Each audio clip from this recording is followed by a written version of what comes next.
tuvaayo n'omunyo live ku nsonga y'emu era eyakamyufu ak'ekibiina ekya NRM minisita omubeezi avunaanyizibwa ku by'abakozi Mwesigwa Rukutana yavudde mu mbeera bw'atyo n'asika emmundu ku mukuumi we n'agenda mu maaso n'okuba nga akuba amasasi mu bantu agakutte Dan Ribulungi mu mutwe. Akatambi kano oluvannyuma lw'okusaasaanira ennyo ku mikutu gye mugatta abantu, Pulezidenti Yoweri Kaguta Museveni bw'atyo mbu yalagidde minisita akwatibwe. Ku lukomo lw'essimu omwogezi wa Rizi Samson Kasaasira ategeezezza nti minisita aguddwako emisango egy'okukuma mu bantu omuliro saako n'okugezaako okutta omuntu.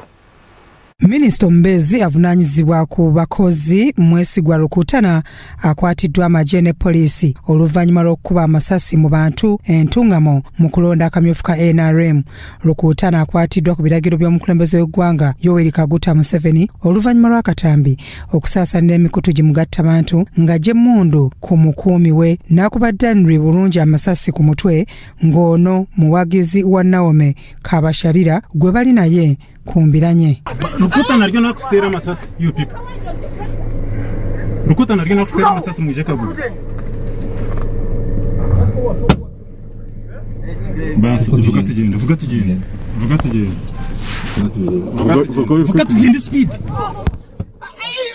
Eka you go. Vuga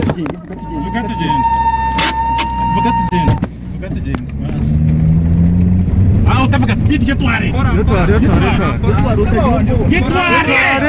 Omwogezi w'amagye aga UPDF Brigadier Flavia Byekwaso ku lukomo lw'essimu akasizza okukwatibwa kwa minisita Rukutana.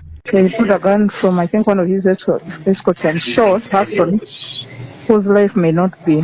The person has been rushed to hospital but in a very critical condition. So the president has ordered his arrest and I think they're even sending a helicopter to pick him. So I don't know if they have not put him yet, they are looking for him. Wadde nga amawulire gasoose kulaga nti Ribulungi afudde, kitegeezeddwa nti ono akyali mulamu wabula ng'anyiga biwundu mu ddwaliro. Emmotoka ekika kya RAV4 namba UHU 844X Ribulungi ne banne mwabadde batambulira nayo yayonooneddwa. Omwogezi wa poliisi mu bitundu ebya Rizi Samson Kasaasira ku lukomo lw'essimu naye akasizza nti ono ne banne bamaze dde okubagulako emisango.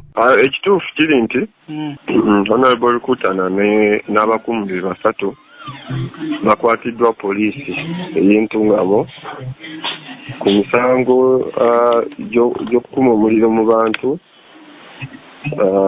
attempted murder, kugezaako okutta omuntu ng'akozesa emmundu, n'okwonoona ebintu. Bino we bijjidde ng'akamyufu k'ekibiina kya NRM baminisita bangi n'ababaka ba paalamenti kabasudde ettale era nga keeyoleseemu emivuyo egitali gimu n'okuyiwa omusaayi. Bya Eric Sebalamu, Crossroads TV,